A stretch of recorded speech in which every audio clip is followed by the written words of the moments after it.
Okay, footy fans, time for more footy fun with Footy Fin and want to jump into my tips for NRL round 7. Look, let me just say that a lot of teams have already played 6 games this season. That's actually a quarter of their games for the home and away season, 24 games. So it's amazing how quickly this season is progressing already. Anyway, Thursday night, the Roosters host the Storm. The Roosters have got James Tedesco back, Manu back into the centres. Tupanua is out for the Roosters. The Storm have got Big Nelson back. Nelson Asofa Solomona slots straight into starting prop position. His first game for this season. So should be a good clash. Didn't these two play in the 2018 grand final? I love little observations like that. Look, it's going to be a close game. I'm just leaning towards a Storm here. Friday night, the Dragons host the Warriors in the Gong, Wollongong.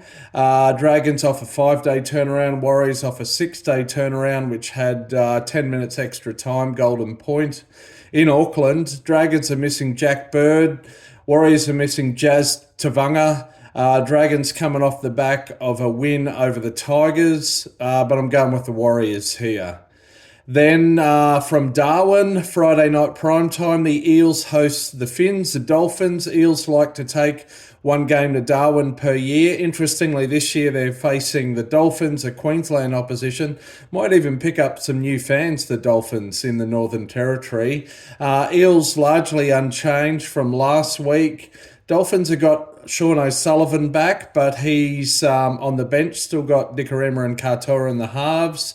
Plath back at lock. They are missing the hammer, Hamaso Tabuai-Fidow. That will hurt. Missing Milford, won't hurt so much. They've got Trey Fuller at fullback in for the hammer. Look, just on the basis of missing the hammer, who's almost always on the try scorers list, I'm going to tip the Eels for this one. Then Saturday, the early game, the Panthers host the Tigers. This one's in Bathurst. So we've got games from the Gong to Darwin to Bathurst this weekend, as well as Brisbane and Sydney, of course. The Panthers, of course, are still missing Cleary. The Tigers have got young Galvin back at 5'8". He was doing very well prior to injury. They've got John Bateman back in the forward pack. I'm still going with the Panthers there. Panthers to win that. Now, listen, I want to introduce a new little segment here, my little halftime tips. So after I've run through 4 games worth of tips, going to take a little break out, couple of interesting observations. So 2 big signings in recent days. They're both Kiwi internationals. They've both won multiple premierships with the clubs they're leaving. They're both going to be headed overseas next year, but in very different directions for different reasons. Who am I talking about? Yes, of course, James Fisher-Harris from the Panthers. He's going to go to the Warriors. This is a deal that's been done very quickly. Of course, he is from the North Island, New Zealand. I think it's Whangarei or somewhere in Northland. So it's kind of returning home. I think he's been in Sydney since a teenager. Fisher-Harris to the Warriors. And then Joey Manu leaves the Roosters and he leaves rugby league to move to rugby union. In fact, to move to Japan with the Toyota club. A lot of the clubs in Japan, or all of the big ones, are aligned with corporations. They've got a couple of ex-All Black coaches there. I think Manu would love to play for the All Blacks one day.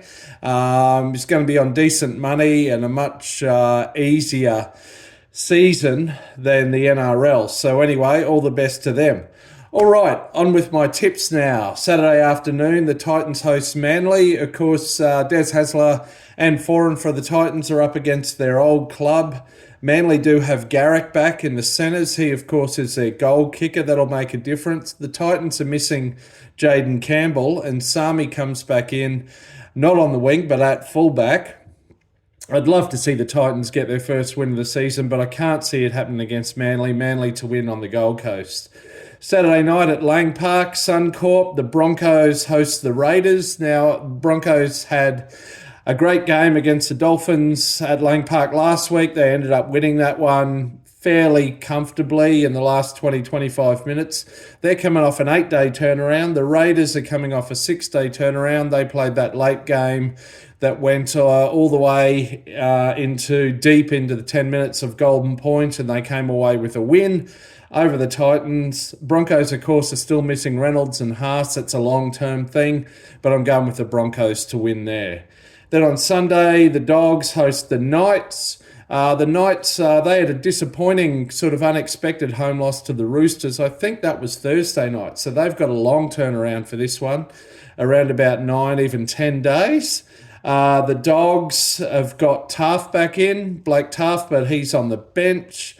The Knights have still got Hastings and Cogger in the halves. They've got Tyson Gamble on the extended bench. Going with the Knights to win that one, but should be a good contest.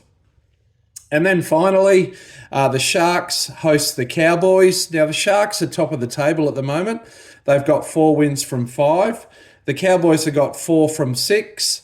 Cowboys on the road again to Sydney. Sharks at home, of course. Sharks are missing Katoa. Cowboys are missing Taulungi off the wing. Valamai slots in for him. Again, should be a close game. I feel like I say that a lot.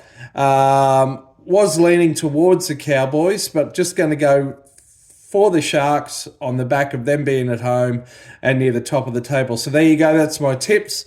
Love it. Can't wait. Bring it on. Until next time, catch you out by the corner post. See ya.